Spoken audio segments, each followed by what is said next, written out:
Alors, bonjour Yoram.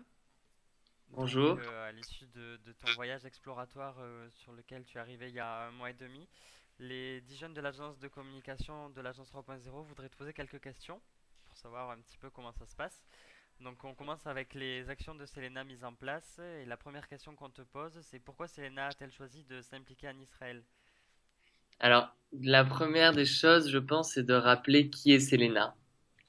C'est une ONG française qui fait partie d'un groupe associatif plus large, qui est inséré donc sur en région PACA. Et cette ONG a pour objectif de défendre le droit des femmes sur le pourtour méditerranéen. Et elle est déjà présente. On est déjà présent au Liban. On mène des actions depuis on essaie de s'implanter en Israël depuis quelques mois, depuis octobre dernier, pour la simple raison que on considère qu'Israël fait partie de la Méditerranée, bien entendu, et que c'est important de l'insérer dans la société, la communauté méditerranéenne. Donc on aimerait aussi porter notre action et notre voix en tant que ONG française en Israël pour défendre le droit des femmes, parce qu'il y a un vrai besoin ici, un vrai travail à faire dans toutes les communautés que composent et les nombreuses communautés qui composent la société israélienne. Très bien. Très Et bien. donc, aujourd'hui, quels sont les partenariats associatifs mis en place justement pour toutes ces actions? Alors, on essaie d'avoir des partenariats avec des associations locales, bien entendu, euh, israéliennes et palestiniennes. Pour l'instant, on est plus inséré sur le milieu associatif israélien, avec une association comme le Cercle des familles endeuillées, qui est une association qui met en relation des proches de personnes ayant perdu des personnes, pardon, ayant perdu un proche à cause du conflit, ou des fondations. Enfin, on commence à avoir un réseau intéressant ici. On est aussi en relation avec la région PACA, par exemple, pour certains événements qu'on va organiser. Voilà. Coup, les actions mises en place par Selena, donc là actuellement c'est surtout sur l'association des cercles endeuillés. Disons que ça, tu me demandais les relations qu'on avait ici, les associations partenaires, c'est une association partenaire. Mais en réalité, nous, on veut ici monter des projets qui défendront le droit des femmes, qui viseront à améliorer la condition des femmes en Israël et en Palestine. Pour l'instant, nos actions sur le terrain, ben, ça fait qu'un mois et demi qu'on est implanté réellement sur le terrain.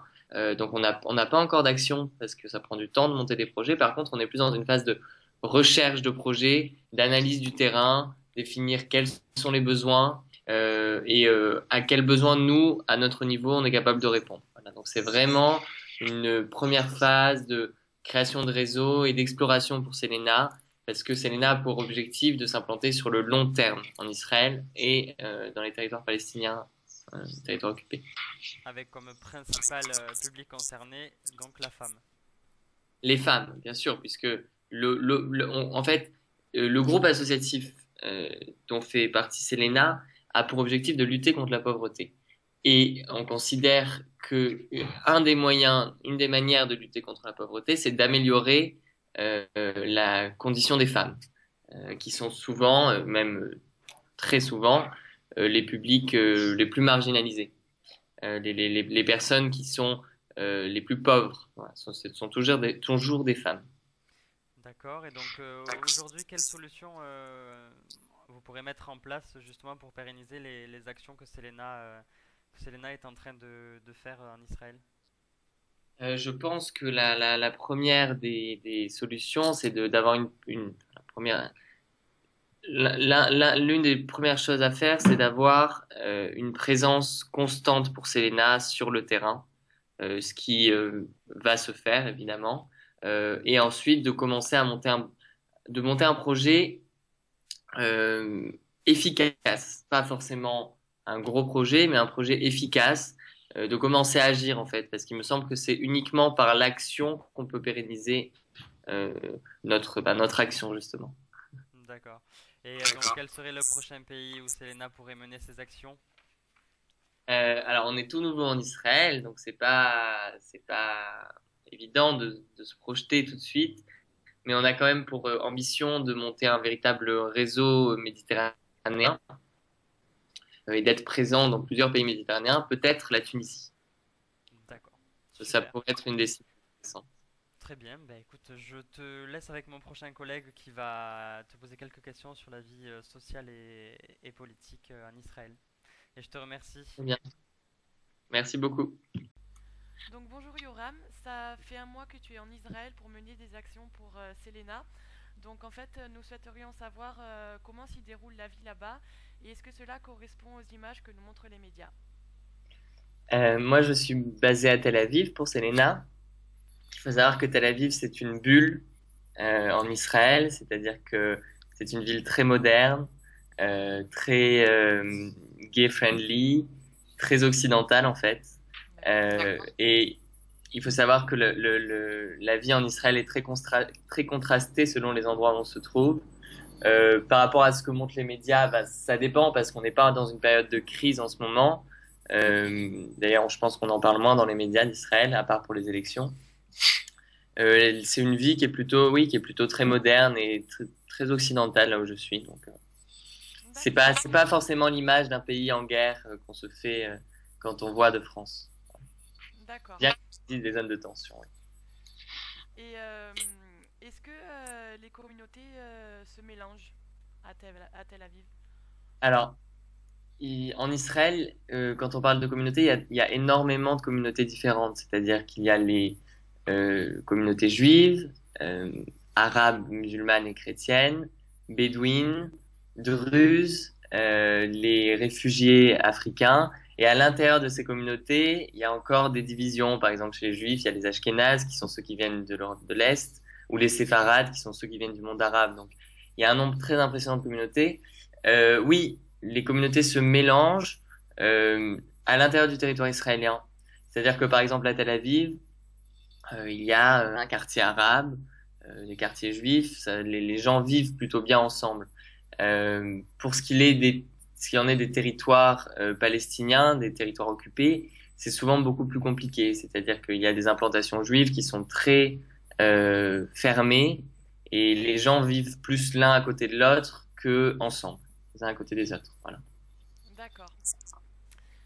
Au sein des partis politiques, y a-t-il des propositions visant à soulager le conflit israélo-palestinien? Euh, oui, disons que c'est pas la préoccupation principale des partis politiques, bizarrement d'ailleurs, mais étant donné que c'est un pays qui est en conflit depuis qu'il a été créé, les partis politiques en ce moment parlent plus des questions sociales, parce que la vie est très chère, que Tel Aviv, c'est pratiquement l'équipe pour se loger à Tel Aviv, par exemple, c'est l'équivalent presque d'un loyer parisien, mais avec un salaire qui est 4 fois moins grand.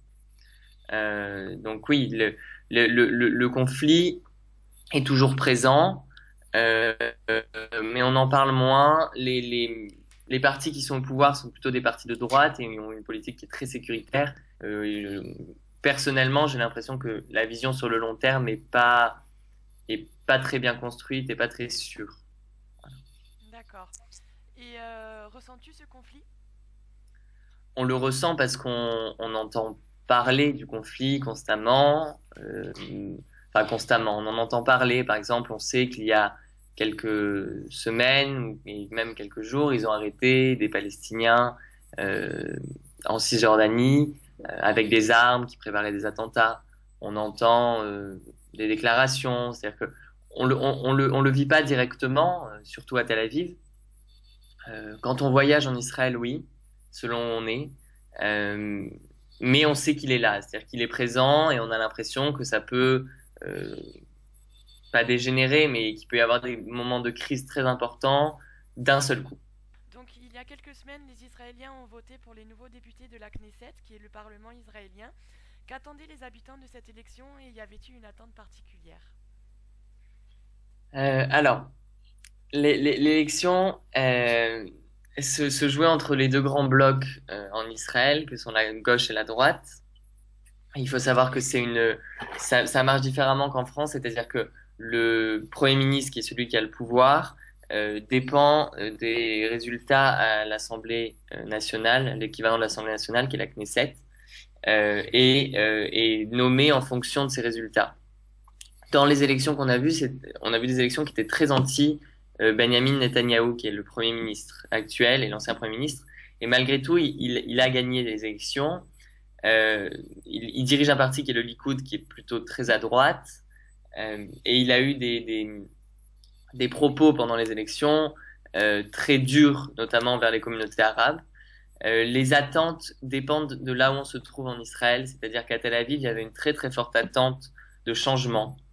Par exemple, j'ai assisté à une manifestation anti-Netanyahou où il y avait, je sais pas, à peu près 60 000 personnes sur la place de Tel Aviv. Il y avait vraiment une attente forte, une volonté de changement parce que la vie est difficile, la vie est chère, le conflit ne se résout pas. Mais dans les autres parties d'Israël, la peur a pris le dessus et Netanyahou, avec son côté très sécuritaire, a remporté les élections en jouant sur la peur des habitants d'Israël et notamment la peur du conflit. D'accord. Et de ton point de vue, quelle est l'opinion de la population? C'est pareil, c'est très compliqué parce qu'en Israël, les populations sont très différentes, très divisées. On ne pourrait pas, comme en France, même en France c'est compliqué, mais parler d'une opinion générale, c'est-à-dire que entre la population arabe, qui représente quand même 20% de la population israélienne, et la population juive ou laïque, juive laïque et juive religieuse, les opinions sont très différentes. Je dirais que la ville de Tel Aviv est plutôt à gauche. À Jérusalem, les opinions sont plutôt à droite, mais religieux. Et dans le reste d'Israël, à part les villes arabes, c'est plutôt de droite aussi. Voilà. Et ensuite, il y a des partis arabes qui ont eu 13 sièges à la Knesset. D'accord. Et après les élections, comment la vie poursuit-elle son cours à Tel Aviv? Alors, la vie poursuit son cours normalement. Actuellement, on est en attente parce que entre le moment où il y a le résultat des élections et la formation du gouvernement, il y a à peu près un mois. Donc on attend de savoir quel sera le prochain gouvernement, s'il sera à droite, très à droite ou pas, avec qui il va être formé. Mais la vie continue et en soi, dans le quotidien, rien ne change. Par contre, je peux dire que du côté de la société civile et des associations, il y a une très grosse déception du fait que la droite soit passée en force, comme ça a été le cas. Et il y a il y a eu un peu un dépit après ces élections en disant, ben, voilà, la société israélienne s'est droitisée, qu'est-ce qu'on peut faire et comment ça va marcher. Voilà. D'accord. Et comment sont gérées les campagnes politiques? Alors, la politique ici se fait très différemment, c'est-à-dire que, étant donné qu'Israël est un tout petit pays, les gens vivent la politique directement. Par exemple, je peux te dire que j'ai assisté à des meetings dans des appartements avec une personne qui veut faire un meeting dans son appartement, appelle le parti qui lui plaît le plus et le parti lui envoie une personnalité. Et ils font des meetings à 20 comme ça. Donc, j'ai assisté par exemple à un meeting avec l'ancien ambassadeur d'Israël en France qui était devant 20 personnes. Ou une des candidates et un candidat qui désirait devenir Premier ministre devant 50 Français. Ce qui n'existe pas du tout en France, c'est-à-dire qu'il y a une relation de proximité très forte. Et en plus, il y a une différence dans le code, dans la manière dont fonctionnent les élections, qui fait que les politiques peuvent parler le jour des élections. Et ici, on a vu au moment où on voyait que la population arabe allait voter massivement, Netanyahou, à la télévision, dire les Arabes arrivent en masse, il faut vite que la droite se rue sur les urnes. Et ce qui est très différent de la France. Et on comprend mieux cette règle en France quand on voit ce qui peut se passer quand on autorise les gens à parler le jour des élections. Oui. Et dernière question, quel est le niveau d'abstention pour les élections? Je pense que la participation électorale ici ferait rêver la France, c'est-à-dire qu'on est à 72 ou 73% de participation. Après, il faut savoir qu'il y a beaucoup moins d'élections qu'en France, puisqu'il y a uniquement celles au niveau municipal et celles au niveau national, et que les élections sont assez régulières. Il y en a tous les 2, 3, 4 ans maximum quand la Knesset ne se dissout pas. Donc voilà, les gens participent plutôt activement à la vie politique ici. D'accord. Bah, merci d'avoir répondu à ces questions et c'est la fin de l'interview. Très bien, merci beaucoup. Bonjour Yoram. Bonjour. Comment ça va? Très bien, très très bien. Alors en fait, je voulais te parler, poser des questions sur donc la thématique de l'événement, donc la semaine de lutte contre les pauvretés, qui sera organisée donc à la Villa Méditerranée Oui, le 25, 26 et 27 du mois de juin. d'accord. Voilà. Et en fait, je voulais donc te demander en quoi consiste cet événement. Quels sont ses objectifs en fait? Alors, l'idée de l'événement, c'est de rassembler la société civile méditerranéenne dans un lieu neutre, qui est Marseille, euh, pour permettre à des acteurs de la société civile du pourtour méditerranéen de se rencontrer, ce qu'ils n'ont pas forcément l'occasion de faire pour des raisons souvent politiques. Ouais. Euh, on veut répondre à plusieurs objectifs. Donc créer du lien en Méditerranée en permettant le partage des bonnes pratiques de lutte contre la pauvreté, D'accord. puisque la semaine est intitulée Semaine de lutte contre les pauvretés et pour la paix en Méditerranée. On veut donner une image différente de la Méditerranée, faire en fait une image un peu plus éloignée de ce que montrent les médias et un peu plus proche de la réalité de terrain, en faisant venir des analystes et des gens qui sont sur le terrain, comme les associatifs.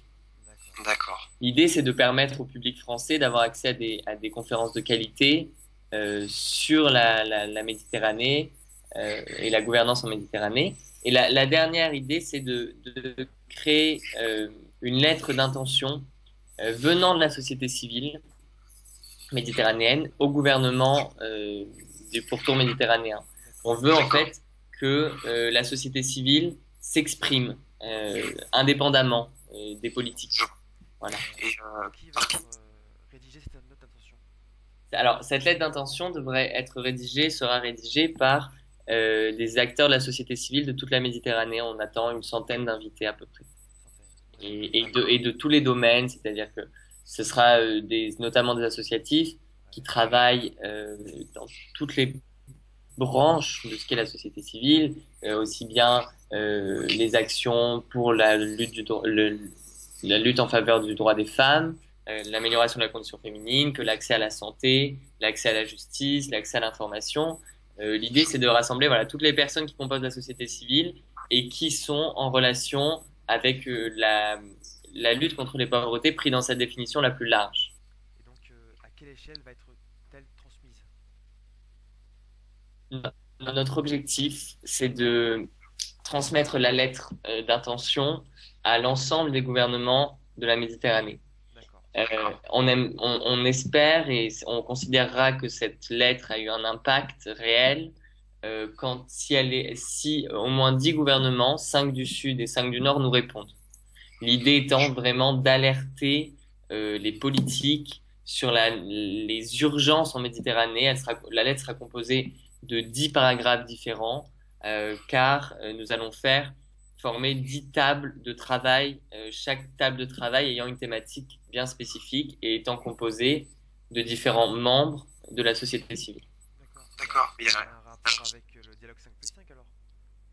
Oui, c'est un rapport indirect, disons, hein, parce que l'idée, c'est de créer du lien aussi entre le Nord et le Sud. C'est l'idée d'une gouvernance méditerranéenne, ce que fait un peu le dialogue 5+5 déjà, mais dans un aspect élargi et surtout dans un aspect qui n'est pas politique. C'est-à-dire que c'est vraiment la société civile qui doit se prendre en main et montrer qu'elle existe et qu'elle a un poids en Méditerranée. D'accord. D'accord. Alors en fait, voilà, si je voudrais te poser la question, cet événement, comment se déroulera-t-il sur ces 3 jours en fait? Quels seront les thèmes abordés? Alors, donc l'événement, oui, se déroule sur 3 jours, avec un thème par journée, un thème bien défini. La première journée sera consacrée au monde politique et universitaire, parce que bien que nous ne soyons pas le politique, il est important qu'il y ait une vision politique de cet événement. Donc, nous allons organiser des conférences toute la première journée, à la fois sur des thèmes comme la gouvernance unifiée en Méditerranée, quelle place doit tenir la société civile en Méditerranée, etc. La question de résilience et de l'avenir de la Méditerranée. Donc ça, ce sera la première journée. La seconde sera vraiment consacrée à la société civile. Elle mettra en avant des actions, des personnalités de la société civile méditerranéenne pour la matinée, et ensuite, la Villa Méditerranée sera fermée au public D'accord. pour permettre aux acteurs de la société civile de travailler pendant l'après-midi et de produire la lettre d'intention dont on a parlé plus tôt. La D'accord. dernière journée sera plus culturelle. Elle sera, alors on y projettera des films méditerranéens, un film algérien et un film israélo-palestinien. On pourra, il y aura des conférences avec des écrivains engagés pour la Méditerranée, pour la paix, puisque la dernière journée sera notamment tournée vers la promotion de la paix. Il y aura une exposition photo israélo-palestinienne et la semaine sera clôturée par un concert pour la paix qui sera donné. Donc en gros, ces écrivains, c'est un peu un rappel à la liberté d'expression en fait. Un peu pour... Disons que on a envie de mettre en avant des personnalités engagées. D'accord. On pense que c'est parce que les écrivains font aussi partie de la société civile. La liberté d'expression, bien sûr, c'est quelque chose qui nous tient tous à cœur. Oui, je sais pas si c'est un rappel, mais en tout cas, on a cette volonté de vraiment mettre en avant tous les segments de la société civile, y compris les segments culturels, les personnes qui font partie de la culture. Parce qu'on pense que les écrivains, que les artistes ont un rôle à jouer, notamment dans la promotion de la paix. Ce sont des sortes de porte-parole. D'accord. Et alors, une autre question. Alors, je change un peu de sujet dans une certaine manière. Comment les entreprises et le grand public peuvent-ils le soutenir? Peuvent-ils soutenir cet événement? Bien sûr, ça peut être de différentes manières. Ouais. On peut, par exemple, pour les entreprises, imaginer du sponsoring, D'accord. si les entreprises veulent s'engager. On peut, pour les particuliers, imaginer des petites donations ou encore, on aura besoin de bénévoles pour le jour de l'événement. Parce que ben, l'organisation doit se faire, elle ne se fera pas tout seul et on va avoir besoin de personnes qui sont prêtes à nous aider. Voilà, c'est ce genre de soutien-là. D'accord. Sinon, une autre question. Par rapport en fait, au lieu de l'événement, Oui. pourquoi avoir choisi la Villa Méditerranée pour l'accueillir? Alors, il y a une raison bien spécifique. Euh, ça nous a semblé évident, la Villa Méditerranée, quand on a décidé d'organiser cet événement, pour la simple et bonne raison que la Villa Méditerranée a pour but, pour objectif, et ça a été très clair dès sa création, d'être un pont vers la Méditerranée et un centre diplomatique et politique en Méditerranée. Voilà, c'est exactement. D'ailleurs, elle est construite comme un pont au niveau. Voilà. Et l'idée, c'est que on veut participer au projet de la région PACA, qui est de faire de la Villa Méditerranée justement ce centre diplomatique en Méditerranée et une sorte et de faire de Marseille une sorte de capitale française en Méditerranée. Voilà, donc la Villa Méditerranée, c'était le lieu naturel pour un événement comme celui-ci, surtout qu'elle a aussi pour objectif de promouvoir la société civile, donc, et que c'est le bâtiment méditerranéen majeur en France concernant la diplomatie et le politique. D'accord. Alors, il y aura, en parlant de Selena, Oui. on a abordé très brièvement. Alors, ce sera ma dernière question. Oui. C'est quel enjeu pour Selena de porter ce projet, ou plutôt quelle est la place de Selena dans cet événement? D'accord. Alors, il faut savoir que le projet n'est pas uniquement porté par Selena. Il est aussi porté par Alcyon Dotation, qui est le fonds de dotation du groupe associatif dont fait partie Selena, et qui se conçoit aussi comme un think tank, un lieu de recherche, enfin, une association, une fondation soutenant la recherche concernant la Méditerranée. Donc, le rôle de ces deux organisations, de ces deux associations, sera de créer du lien en mettant au service de l'événement le réseau d'associations de Selena et de Alcyon Dotation. Et de soutenir aussi la société civile en Méditerranée, puisque Alcyon Dotation a été, et Selena, mais notamment Alcyon Dotation, a été pensée comme une fondation visant à promouvoir et soutenir la société civile. Oui, c'est vrai. Alors Yoram, je voulais te remercier pour avoir répondu à cette interview, donc à mes coéquipiers aussi, et à très bientôt. À très bientôt. Voilà. Merci. Merci beaucoup et puis à bientôt.